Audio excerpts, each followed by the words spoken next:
And there's 3 things that I want to go through. So this is my agenda here that I have on this board. So help, good or bad. So we saw in the last session out there, when we touched the surface of the soil, it was 90 plus degrees on the surface of the soil from the sun beating on it. And it was very dry. So the tree that had its roots on the surface, it would have been stressed from the heat. And if all of its roots were there, it would have also been thirsty. Does that make sense? Many times you see a tree topple over in a storm in the wild, and the roots that you'll notice is like you'll see this huge tree, it'll fall over by its roots, and you'll just see that its roots look like this. There's nothing going that way. They kind of take the path of least resistance. They're like children.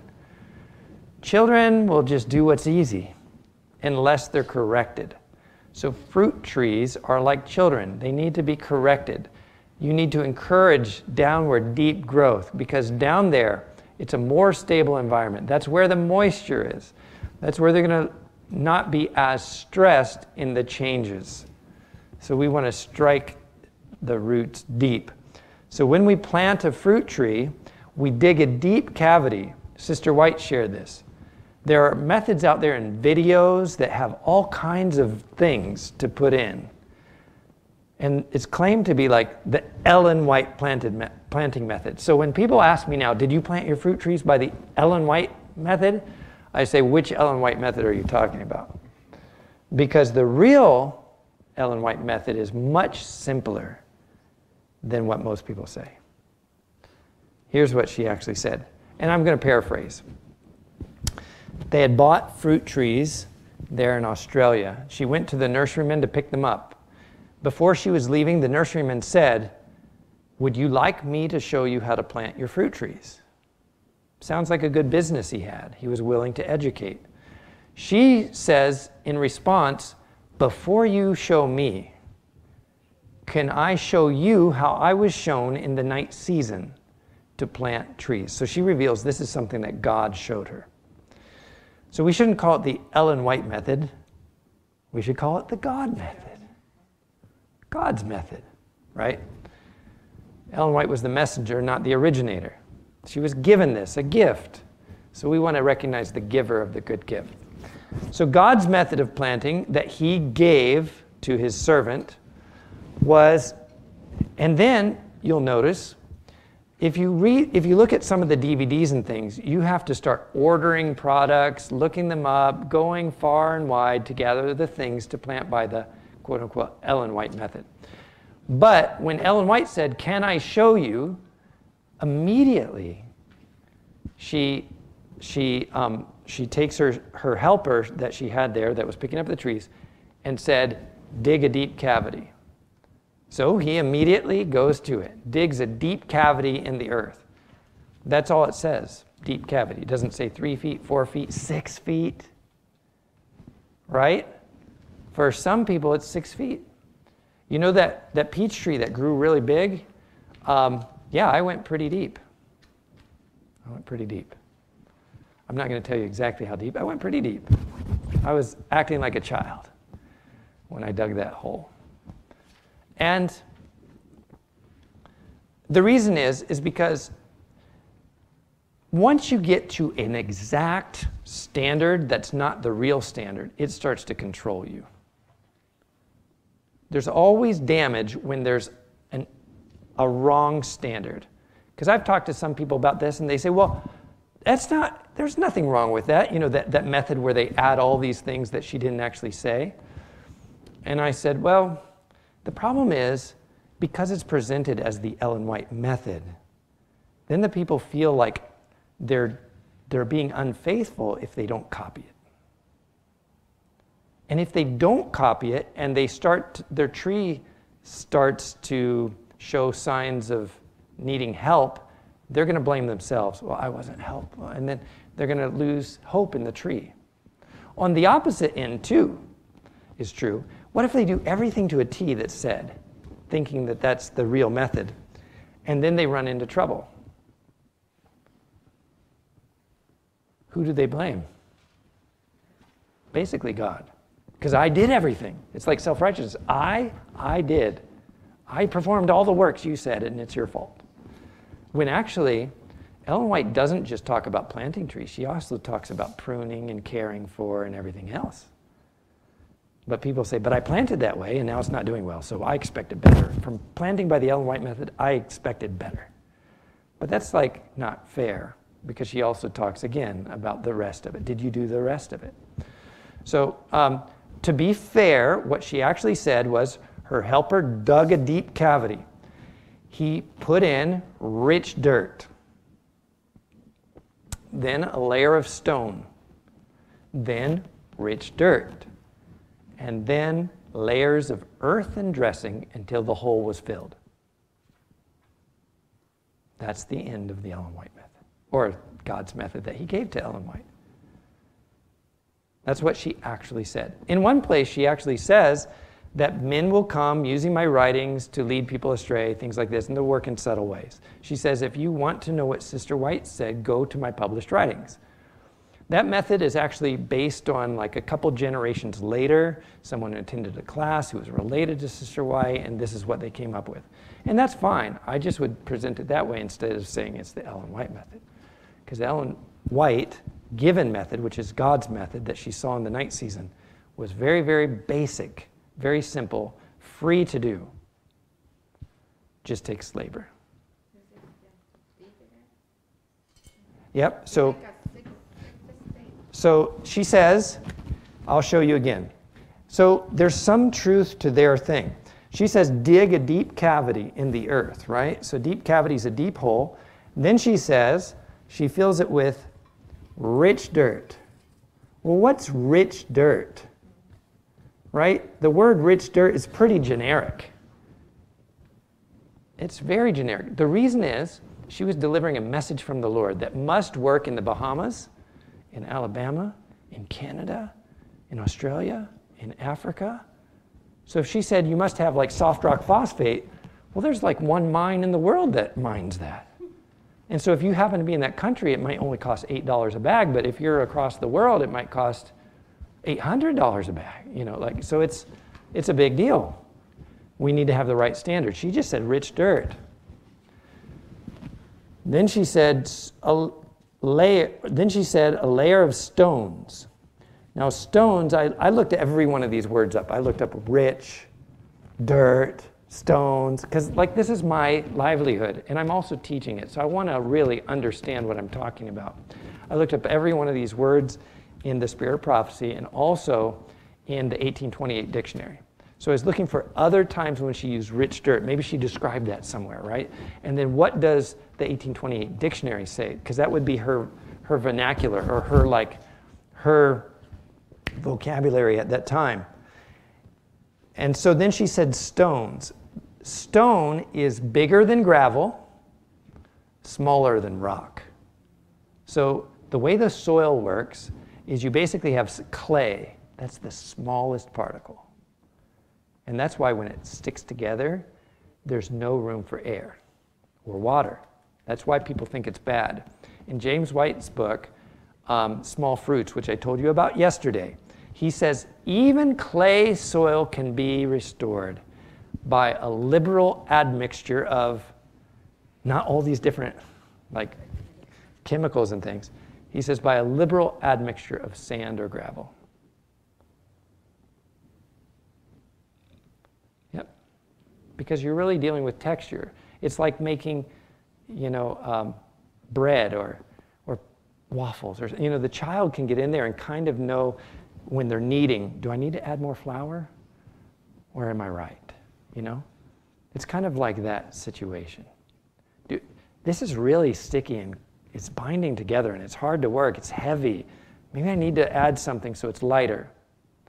I'll add some sand or some gravel, something like that. So that's what it says.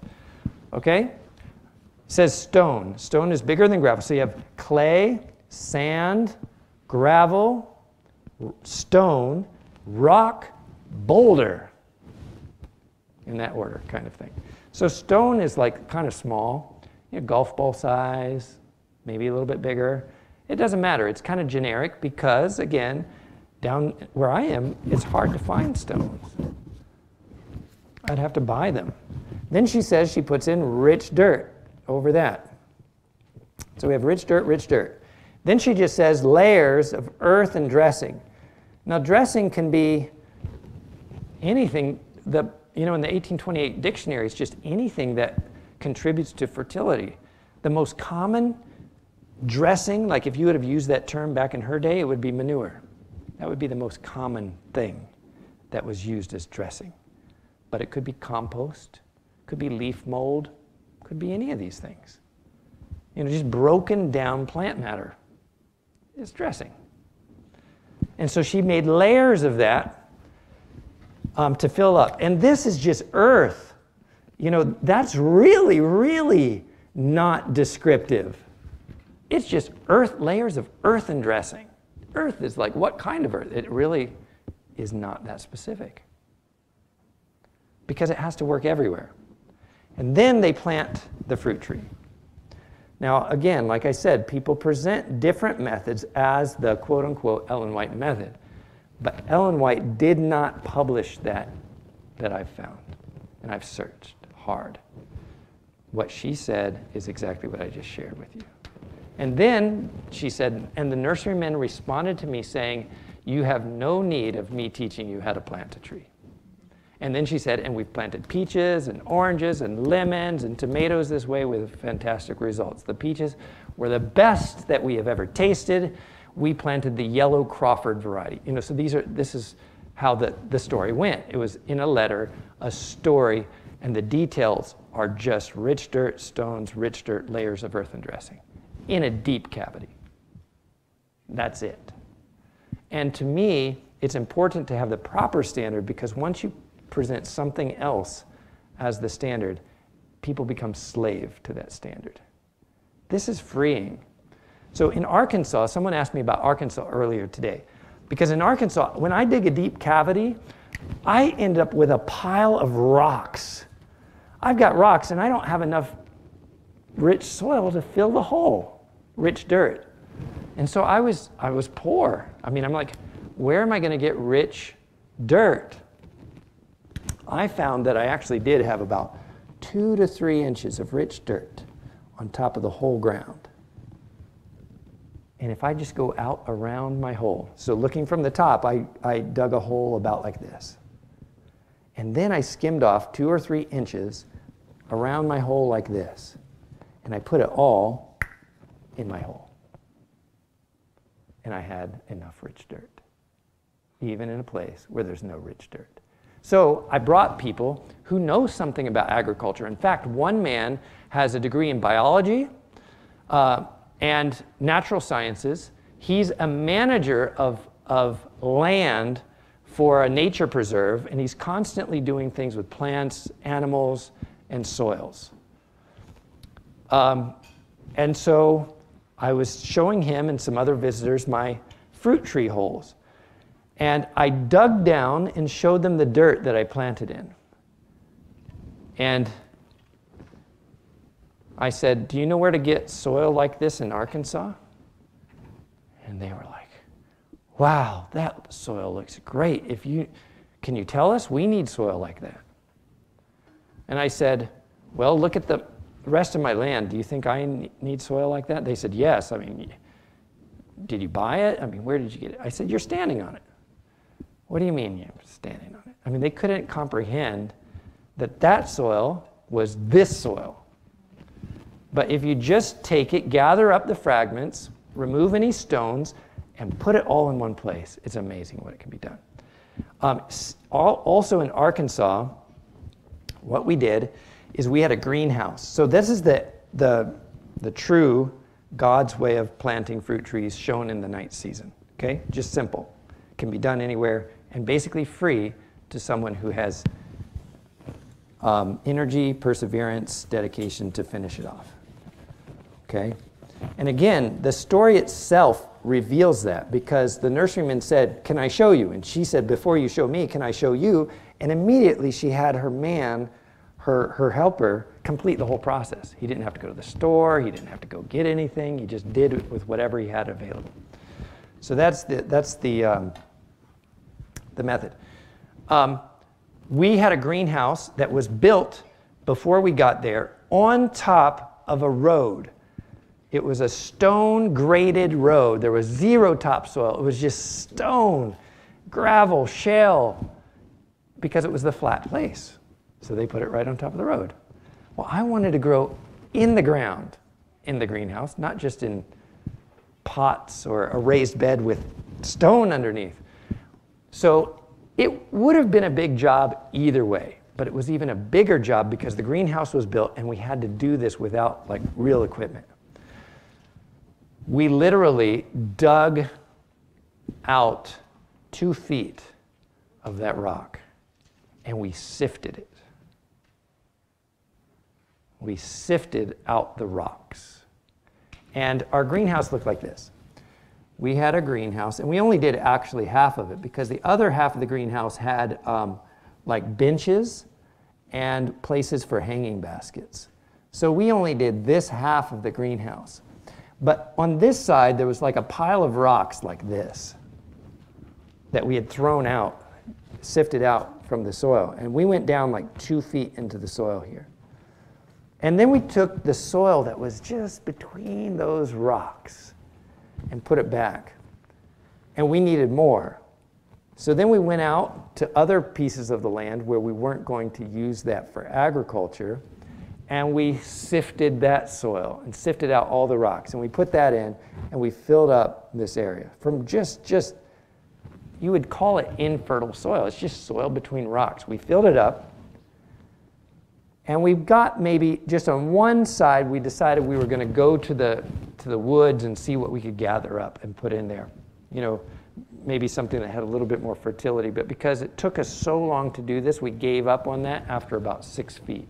We were like, we can either continue to go get that stuff and maybe finish in about May or June when it's 90 degrees and the greenhouse is useless to us, or we can just get to planting on time.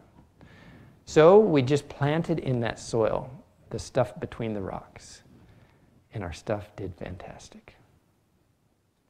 No added fertility, just we had an irrigation system that had water that came off the roof. And we grew all kinds of things in there. And it was very amazing to see. It did tend to want to harden if we didn't keep it continuously loose. But as long as we kept it continuously loose, it did a fantastic job for us. We grew tomatoes, we grew lettuce, we grew kales, we grew beets, we grew peas. We did all kinds of things in there. And it was amazing to see what could be done with so little. Okay, that's the planting method. Help, is it good or bad?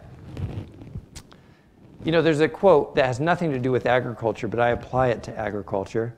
Ellen White says we should be careful who we help, because there are some people that we help that will use our help to become dependent.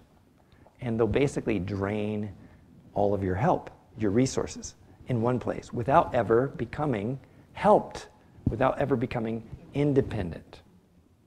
And they'll still be just as dependent as when you started. So I don't believe she actually means that we shouldn't help them in some way. But we need to be careful that we do not create dependence or encourage dependence. That's not true help.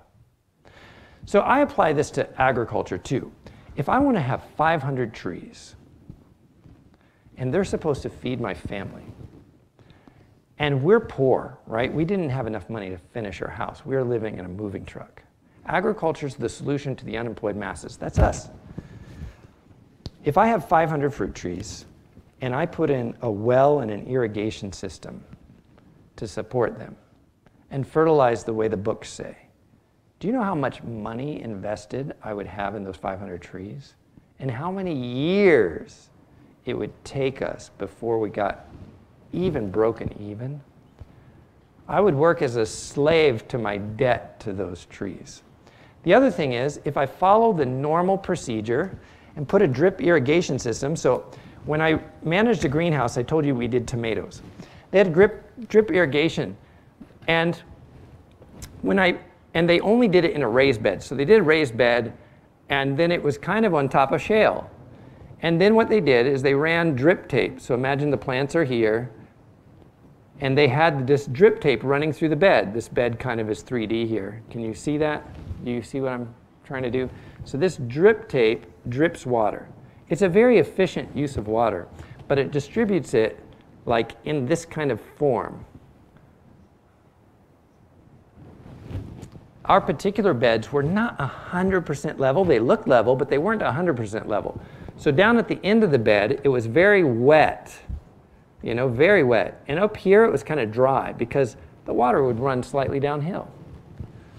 So these plants were getting a little too much water. The plants in the middle were getting enough water, and the ones on the other end weren't getting enough water. I inherited this system with the plants already in it. The fruit was starting to form, and before it would get ripe, it would rot along the bottom, right here. And they had a system where the irrigation would go into the drip tape, and they had this tool that would pick up fertilizer from a bucket and run it through the irrigation system. And so they were fertilizing almost every time they irrigated with like fish emulsion. You know what fish emulsion is? It's like taking leftover fish remains from the fish industry and blending it and letting it rot and then putting it on your garden. That's one of the most common organic fertilizers. And it stinks. The garden actually stinks because you have dead fish everywhere. It's right through your drip tape systems, and it lingers, and it's rotting. And when greens are like growing on it, I mean, I can taste it because I got so familiar with the smell that when I'm tasting the greens, I can taste it. So I really don't like that. And when I took these tomatoes out, I pulled them out to replace them. And the root systems look like this. The stalk went down, and then it was just like a bunch of hairs, fine white hairs like this, because that's where the water was, right at the surface. The next set of tomatoes, I took out the drip tape system, and I cut the fertilizer. And I told you I hoed by hand, and I actually watered by hand. That way I could control how much water they got. It's more work, but the tomatoes when I pulled those tomatoes out, the roots looked like this.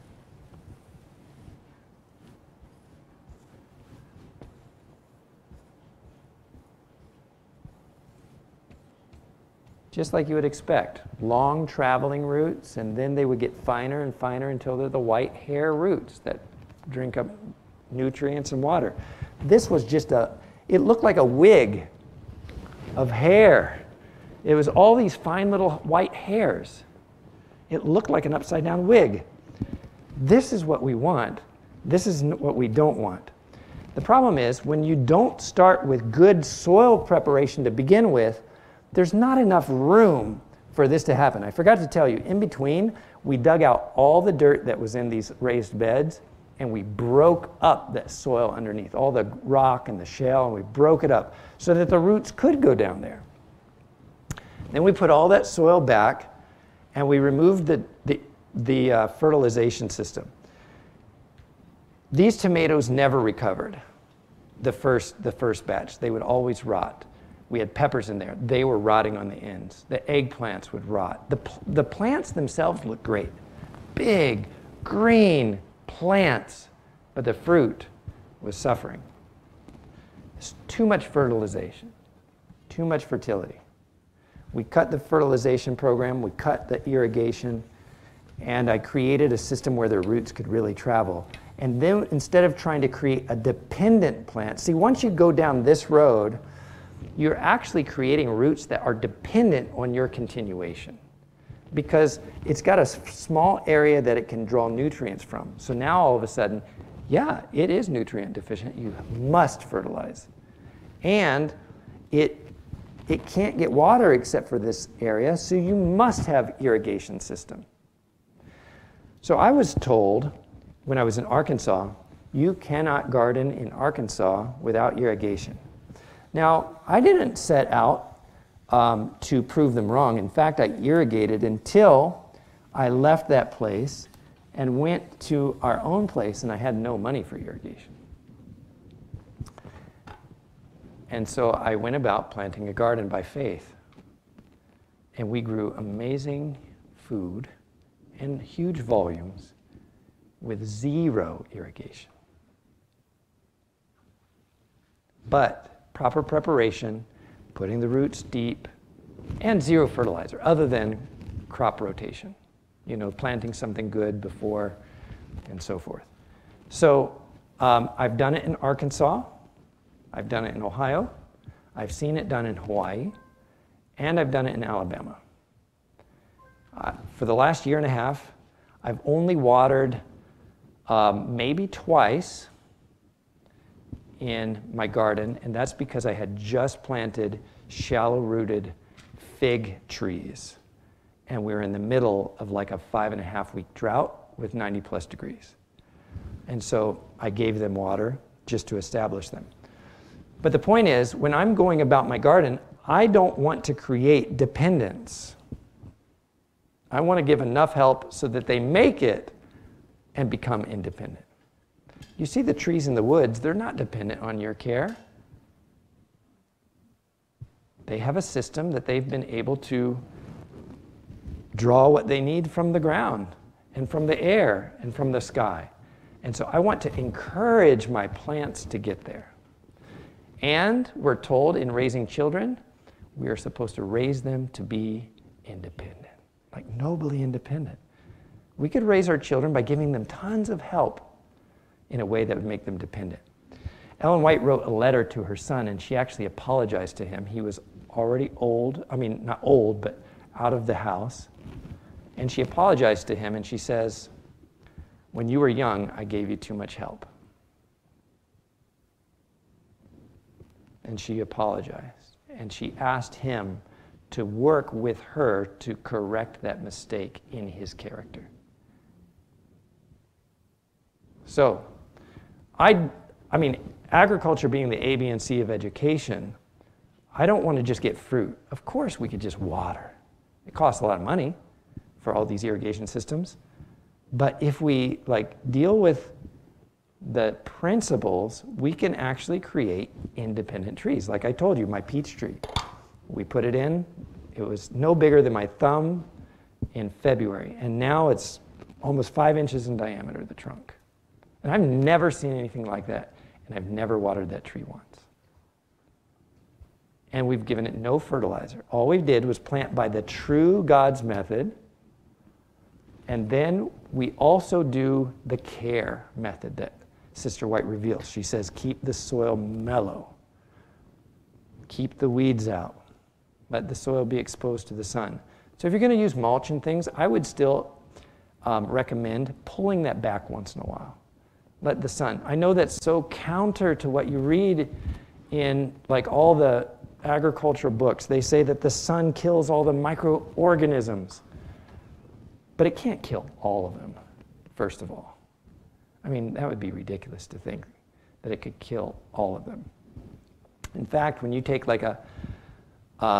let's say a bacteria, and you expose it to something that's killing, it actually responds by multiplying and becoming vigorous. Kind of like when we prune the trees. When you prune the trees, they actually respond by getting vigorous and put out new growth. So I don't think you're hurting anything. In my experiences, you're certainly not, okay? So good or bad, I don't want to create dependent trees. My aim is to create independent trees. It allows me as a farmer to end up doing more good with less money. And so that's our aim.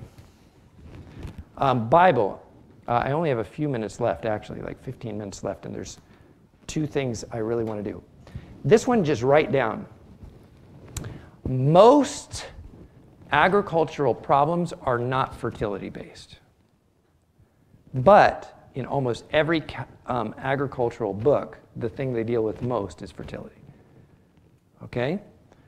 If you want to see what God talked about, we have the record of him planting the Garden of Eden, but that was before sin. There were no fences. There was no, other problems. But in Isaiah 5, we see about his vineyard. And if you go through not just the first half, but the second half, and add up, just make a list of everything Jesus was doing for his vineyard. He asks a very important question there. He says, what more could I have done that I have not done? So that's a very important question. Because if there was a whole bunch more that he should have been doing, that would be a bad question to ask, right? Because then the finger would be pointing at Jesus. But he says, what more could I have done that I have not done? So actually study Isaiah 5. Most of your problems will be solved if you follow Christ's example and do everything that you see in Isaiah 5.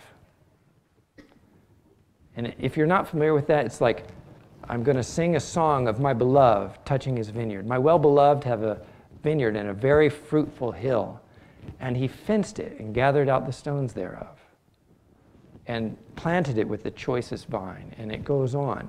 And then he says, and I looked for it to bring forth grapes, and it brought forth wild or sour grapes, right? Don't stop there.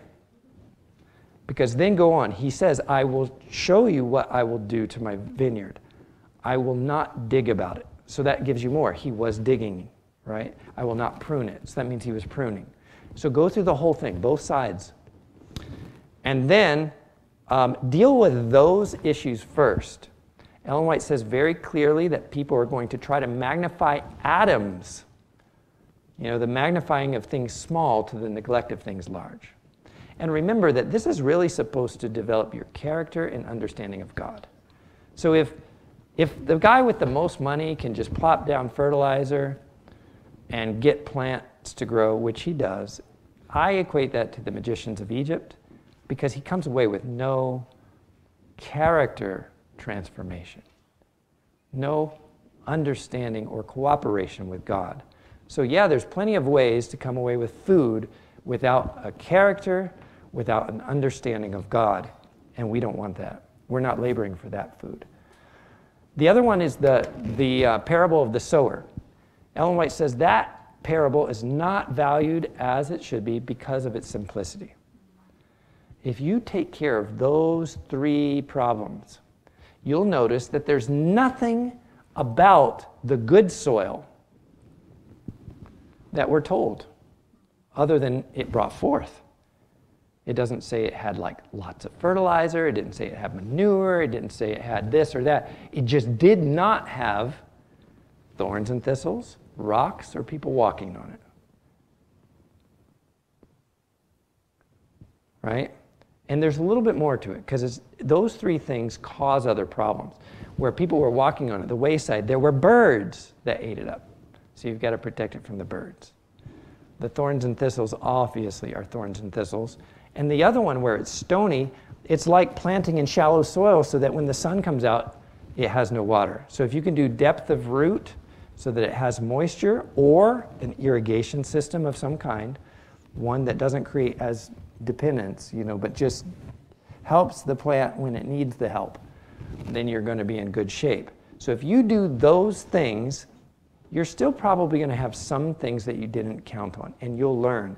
But the majority of problems are not this. So I'll give you one more quick testimony, then we'll do this in the last 10 minutes. My friend, there's a young man, he was in college. He started working with me on the farm. He's from San Diego. His dad has a beachfront house on the cliff. He overlooks a popular public beach in San Diego. You know how much property costs in San Diego? Let alone beachfront. This young man had no interest in agriculture, but he was assigned to work with me on the farm. By the end of the year, and actually he worked the year before I got there on the farm and didn't really like it. Then he started working. He loved it so much that he actually went to a different college and took an agricultural minor and a religion major with an aim of becoming an agricultural missionary, and he became a farm manager. Then someone got connected with him and wanted to do all these soil science things with him, and they're in a startup ministry where they don't have much money, and they're not even paying their missionaries, not even a dime. And this guy is telling them, in order to have good gardens, you've got to spend all this money on these, these additives. So he was in the middle of the growing season. So I said to my friend, your gardens you've been calling me about and asking advice in, you had a big problem earlier. You had 5 inches of rain in a day, and it washed out your field. And that was a real devastating event for you. He said, yes, it was. I said, would that have been solved with proper fertility? He said, no. I said, and you told me that you had all these starts planted and started in your greenhouse, and then you had an unexpected frost, and they were all killed. Would that have been solved by fertility? He said, no. I said, then deal with the things that you know are wrong. And then if you deal with everything. I mean, I'm not saying if you have hard ground, plant in it. Yeah, if you have compost laying around, add it. Go ahead, do it. If you have manure from a cattle, do it. But a large majority of failures in the garden, especially by new gardeners, has nothing to do with fertility. It has to do with raccoons getting in and eating your peaches, or your squirrels eating your peaches, or deer eating your corn, or crows eating your corn, or it has to do with not preparing properly and the plant dries up. It has deal with the things that we know, like Jesus points out, because true science has its foundation in the Bible. Deal with these. If you deal with all these and you're still not getting an acceptable harvest, then look at soil fertility in that way. Okay, that's my advice from experience. I've planted a garden and gotten 0 from it. Had nothing to do with fertility. It's just the deer literally ate everything. Literally. I put up a fence. I mean, they started eating, and they were eating things they weren't supposed to like. And then I put up a fence, and they climbed under the fence. And then I repaired that, and they got over the fence. And we had this wiggle door which they weren't supposed to get through. And then they were wiggling through the wiggle door. I mean, they were just, and I got 0. Okay. Any questions about that? That's just my advice. Go to the Bible, follow Jesus' example in your garden setup, and then I think you'll have pretty good success. And then you'll start to see how to add to that. But if you're spending all kinds of money and time on the soil science, and then you still have washouts, and the deer still eat your crop, and the crows still eat things, then you're kind of wasting your money. Figure out the systems first, because you'll get something, but you won't if you don't figure out all those things first. Okay, we only have a few minutes left, about 7 minutes, and I want to show you something that I learned from Agatha Thrash. Okay? She says that carbohydrate digestion is the inverse of, anybody remember this? Maybe you haven't studied it. Photosynthesis. Carbohydrate digestion is the inverse of photosynthesis.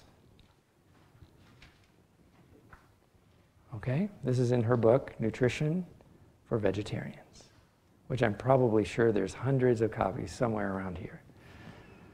Okay? It's very interesting to me because, like, some people who challenge me on that food triangle, they're like, but greens are the thing that cleans us, that purifies us.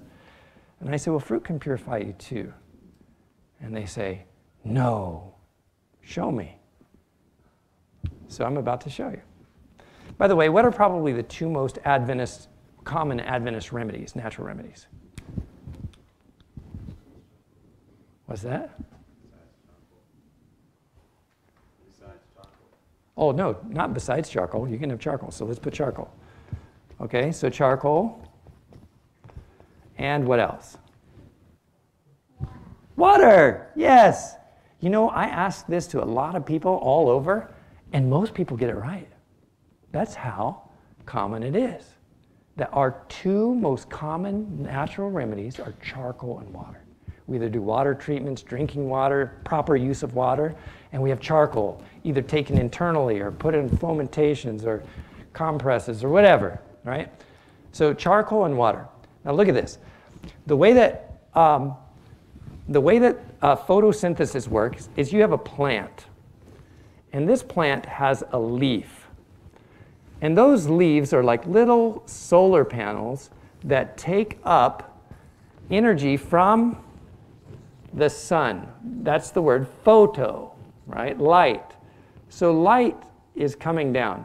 Now, inside of that light is something very awesome. Probably more than we can even measure. But it has energy in it. Okay?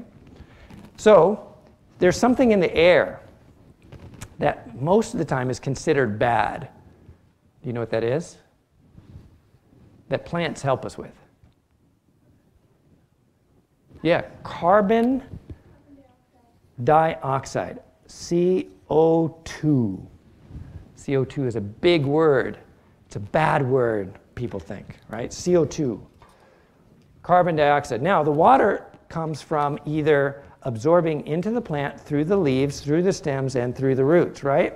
So we get water inside the plant, which is H2O. Got it? In the plant. So we have air, water, light. Air, water, light. Of course, plant enzymes and other things that the plant was designed, created to do. But the three main elements are air, water, light. Air, water, light. Air, water, light. If you get your air, water, and light right as a farmer, you'll probably get a lot of fruit. Okay, the plant takes in the CO2. Did you know it does? It goes right inside the plant. It absorbs it right through the leaves. That's why sometimes having a plant in the house is good, because it takes the carbon dioxide, takes it in, and it lets off something else. What does it let off? Oxygen. Notice that it takes this as a byproduct. It says, I don't need that. O2, that's oxygen. So it lets off the oxygen to us, but it keeps the C. What does C stand for? Carbon. Okay. Carbon. So now it has C inside of here. And it makes a union between the C and the H2O. Now, if you were going to drink charcoal water, by the way, do you know what charcoal is? 100% carbon. Charcoal is carbon. Charcoal is carbon. Carbon is charcoal. When you burn the wood, all the volatiles that we've been talking about, you know, like the breaking down, the decomposing, get burned off. And what remains is carbon. Carbon, that's why they talk about carbon footprint and things are based on carbon, because carbon is like the stable thing that remains. So all the volatiles get burned off when we make charcoal, and the thing that remains is carbon. Charcoal is carbon. So we call activated charcoal. We could call it activated carbon. It's the same thing. So we have CH2O. Now, if you were going to drink charcoal water, would you want 1-to-1 ratio of water and carbon? Or would you want a little bit more water than charcoal? A little bit more water helps it go down, right? So the same thing happens in the plant. Actually, what the plant does is make something called CH12O6. So it puts 6 waters to every 1 carbon. And do you know what this represents in chemistry? Carbohydrate. Carbo, meaning charcoal, carbon, hydrate, meaning water. So a carbohydrate in chemistry is simply charcoal water. But then what's in there besides carbon and water? It's got to be something else, right? That's where it stores the energy from the sun. Isn't that cool?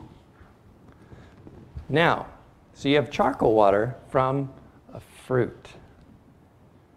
And you get to eat it. But it tastes way better than charcoal water, doesn't it? Okay, so Agatha Thrash says in her book, Nutrition for Vegetarians, she talks about the 3 macro or main foods that we use, that we burn for fuel. Well, do you know those? Have you learned that in this medical missionary training yet?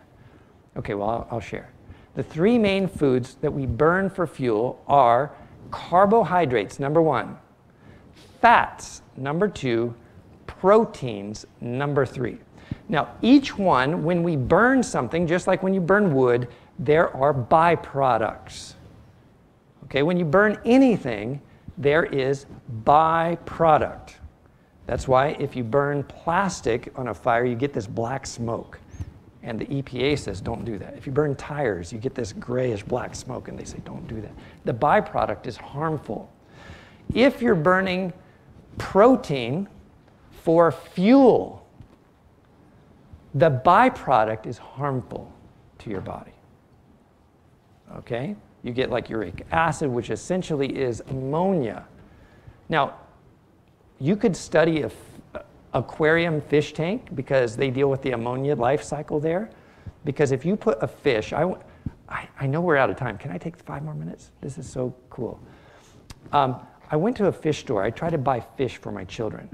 And the fish store was really responsible. They said, you can buy the fish tank and you can buy 1 fish. I said, but I've got 2 children and they each want 5 fish. No, you can buy 1 fish. Why can't I buy more fish? I have the money. I'm here. I want to buy the fish. No, you can't. You buy 1 fish. I said, why? They said, because the byproduct of that fish will create a toxic environment. But if you wait, then there will be like basically bacteria will start changing and breaking down. Otherwise, it's like ammonia and it will kill the fish.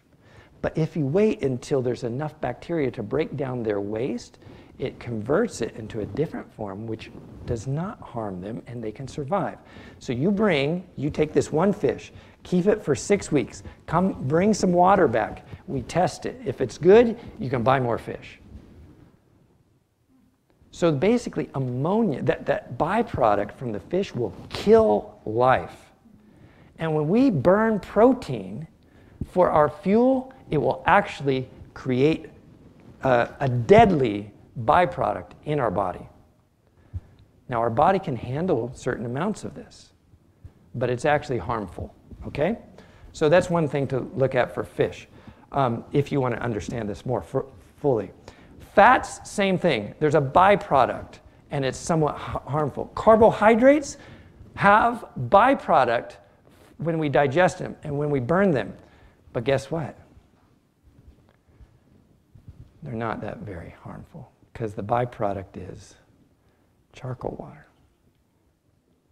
Watch. So the cleanest burning, and this is like mainstream information, it's just that they don't conclude it.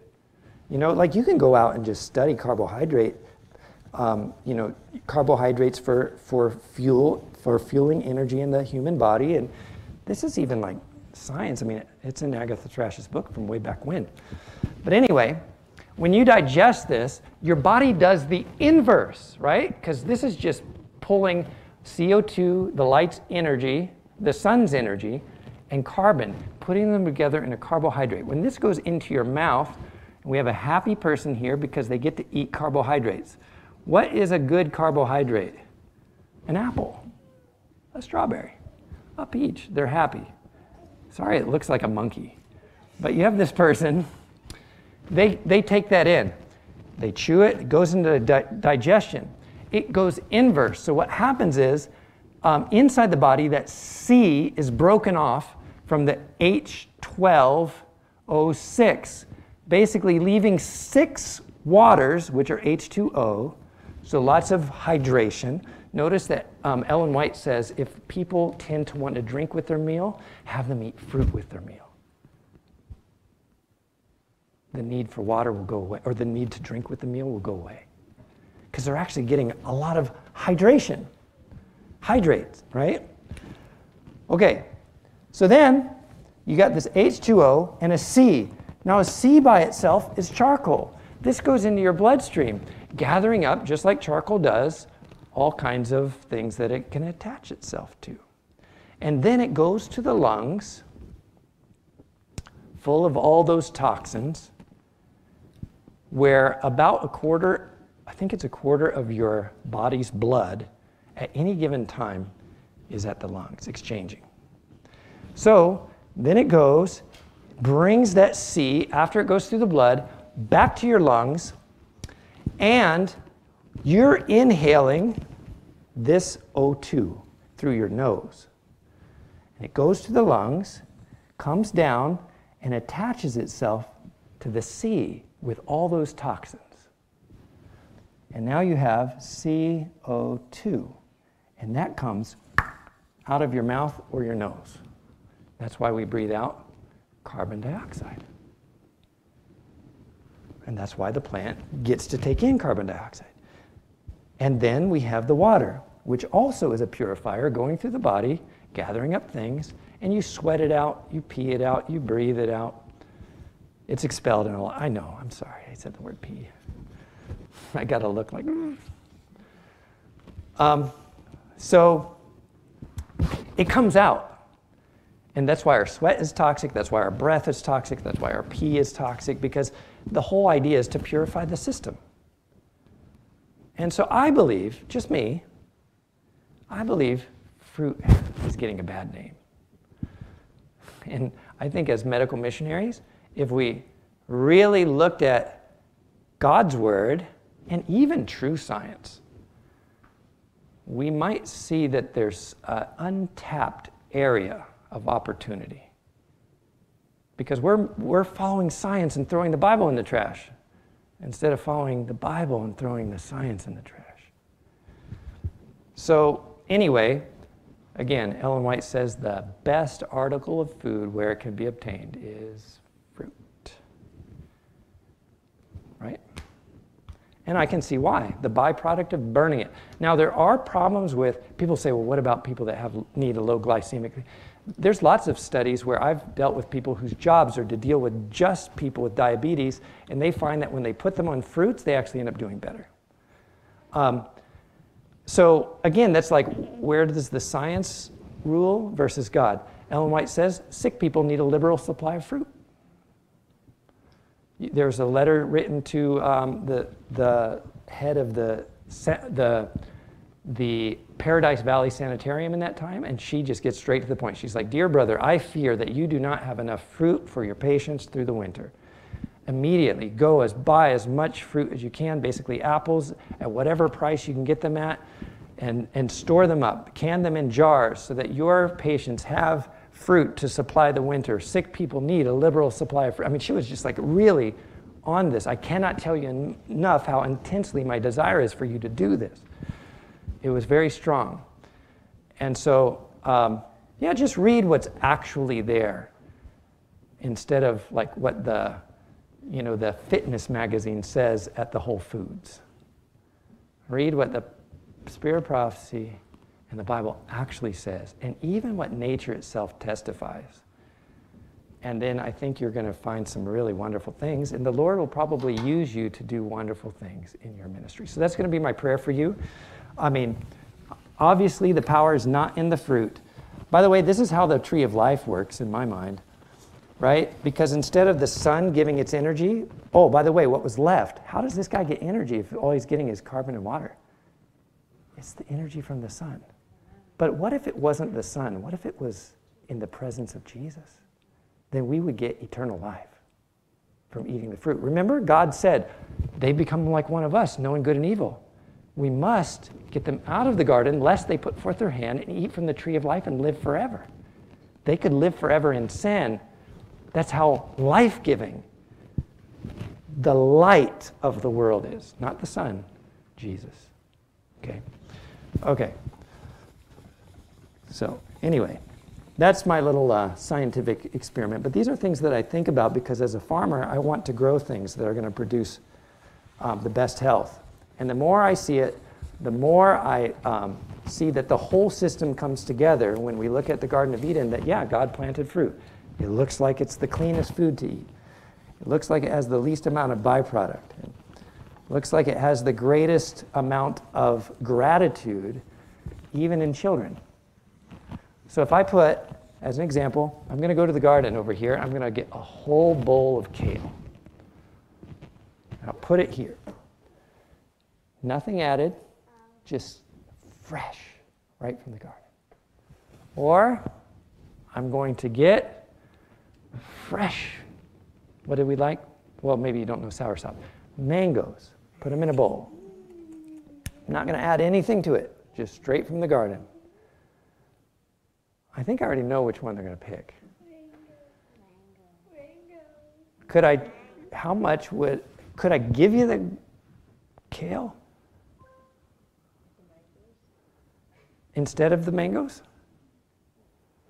I'm getting noses to the roof.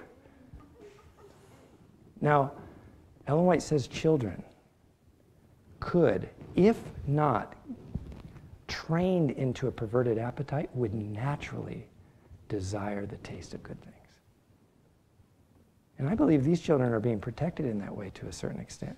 So they're not revealing an unperverted appetite. They're just revealing what God intended children to like.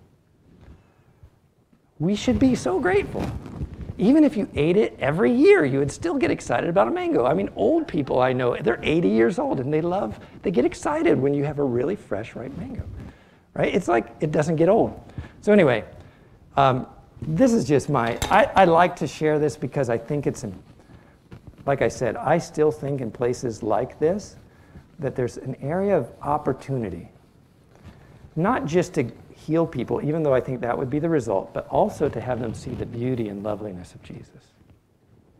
That I'm not just doing this, like God's not punishing me. I have to give up everything I like to eat this stuff, like he's punishing me for all my years. No, he's actually a rewarder of those who diligently seek him, right? So I think there's still something we can do there to reveal Jesus as the loveliness as he really is. So anyway, and of course, Satan would love to obscure that in any way he could, because if people see Jesus' loveliness, they'll be transformed. Okay, let's pray. That's really hard.